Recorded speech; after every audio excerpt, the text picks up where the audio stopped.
So I want to talk about Syria. Okay. I want to talk about Syria. Syria, right, is not talked about so much anymore, but it's still a very important war. The U.S. is at war with Syria. So the U.S. and the West, the U.S., the NATO countries, luckily, there's been a lot of progress between Turkey and Syria in easing some of that tension, hostilities, because Turkey is part of the occupation force in the Northeast, the resource-rich region that the U.S. is occupying. So this war on Syria continues, and it's only become more brutal. All right. So I want to show you what's happening now. So early this month, Syria, right, just for some context, early this month, this was reported. And this should be very troubling to because this war should have ended in 2016. Russia intervened in 2015 on behalf of the Syrian government through the request of them to clear out the proxy groups, the armed groups that were being funded, armed by the US, by NATO countries, by Qatar, by Saudi Arabia, by the Gulf Alliance states, by Israel. Russia came in, helped Syria defeat them in 2016. That happened. They were defeated. Incredible battles, right, in Aleppo.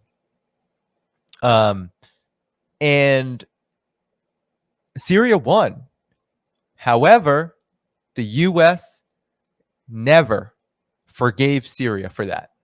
Never forgave Syria for that. This war has been going on since 2011, mind you. So this is 11 years now. It's going to end up being, if all things continue the same, one of the U.S.'s longest wars. But of course, it's not really acknowledged the same. But the U.S. is building a new military base in Syria. So this war is intensifying. The U.S. is increasing its resources, its personnel in Syria, and now it's building a new military base. Now, later last month, we learned that, and we saw footage, video footage, and I'm going to read the report here, that the U.S. is stealing, outright stealing the military, Syria's oil, 80% of it each day. So this comes within a context of economic warfare. The U.S. is stealing Syria's oil. They have Caesar sanctions on Syria, starving Syria, destroying its currency, impoverishing the country, all the while escalating militarily. It's an occupation. 30% of the country is occupied by the United States, and they're literally stealing that oil and bringing it to Iraq and then funneling that oil to the so-called Syrian Democratic Forces, the so-called Rojava anarchists that are literally stealing Syria's oil, funneling it to their, of course, whatever is left of their armed groups that are fewer and far between these days, and also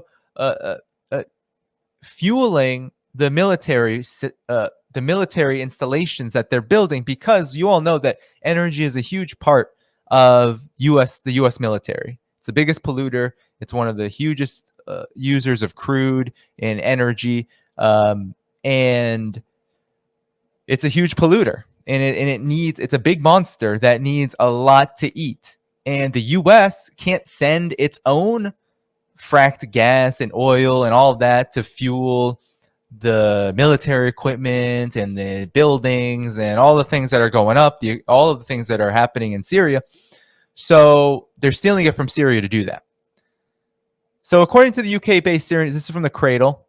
This was reported on September 4th. It says, according to the UK-based Syrian Observatory for Human Rights, which is a very shady group, mind you.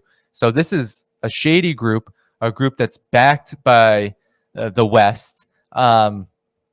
U.S. forces, it's actually, I think it's the organization that's like a front for the white helmets, I believe. U.S. forces established a third military base in Syria on September 3rd. The new U.S. military base was set up in Nakara village, just 3 kilometers from Kamishli in the northeastern province of Hasaka.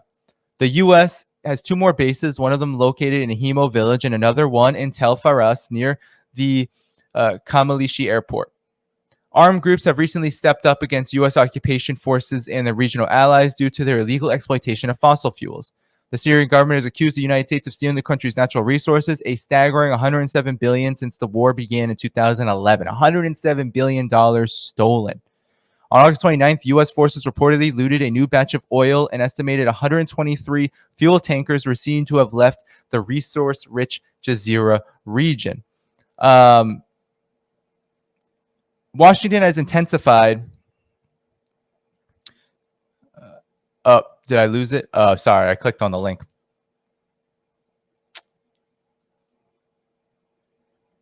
Sorry about that. Washington has intensified its looting operation in Syria in the wake of its own severe energy crisis, which was exacerbated by sanctions imposed on Russia's energy sector. Earlier this month, the Syrian oil ministry released a statement saying that the U.S. Army plunders 66,000 barrels of oil every single day, amounting to around 83% of Syria's oil production. This is plunder. This is pillage. This is imperialism. This is neocolonialism. This is an attempt. And Syria's government is sovereign. Syria's government is not a neocolonial government. But what can Syria do in this situation? Syria can't wage an offensive, even though there has been fighting. And I'll show you just what has been happening there, because CENTCOM, the U.S.'s occupation force, its so-called military installation, it's a military regional installation for the Middle East, CENTCOM, the Central Command, they've been engaged in war with armed groups, so supposedly linked to Iran. But there's been resistance to this, obviously. Why wouldn't there be resistance to this? But Syria is in a very tough situation. The sanctions are crippling, and militarily, it is limited by the fact that any confrontation with the United States directly is a very dangerous provocation, which could lead to even a worse situation, right? This is kind of what the United States does, is it uses its military dominance to attempt to bait countries into really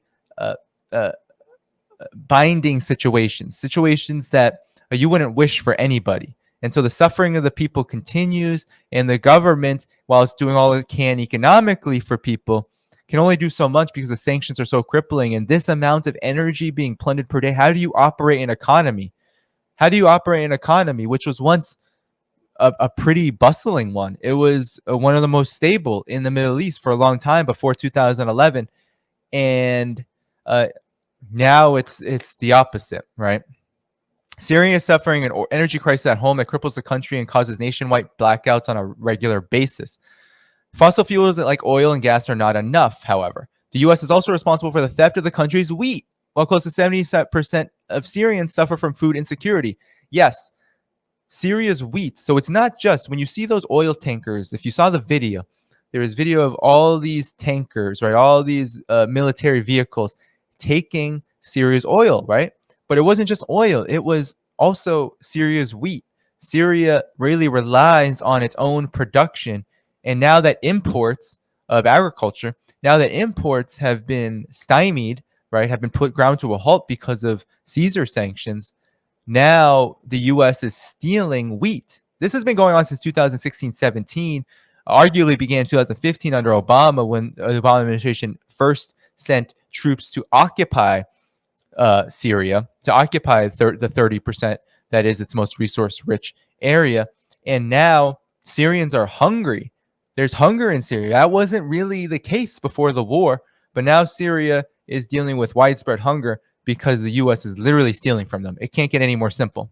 Renewed explosions on September 3rd were reported inside the military base at the occupied Al Amarf oil field. Despite eyewitness reporting the arrival of ambulances, the occupation army now claims the explosions were a result of military drills by coalition forces. So that's the report. A new military base is going up in Syria. The war is not just continuing, but it's escalating. And not many people are talking about it. Syria doesn't get the attention anymore, maybe, that it deserves, because a lot of the attention has been faced solely on Russia's military operation on Ukraine. In Ukraine. Sergei Lavrov recently, the foreign minister of Russia, recently said, I'm just paraphrasing him, he said something to the effect of, if Western minds want to be soothed about what's happening in Ukraine, maybe they should picture Russia as the United States and Ukraine or as Palestine or Yemen or Syria or Africa, right? He was saying that, well, it seems like a lot of these folks who are mad about what Russia is doing in Ukraine, the special military operation, maybe they'd feel better if they would just think about the numerous conflicts that these same forces, these neoliberals, neocons, these elites, these reactionaries, these anti-Russia, new Cold War reactionaries, if they would just think of this operation as akin to the U.S.,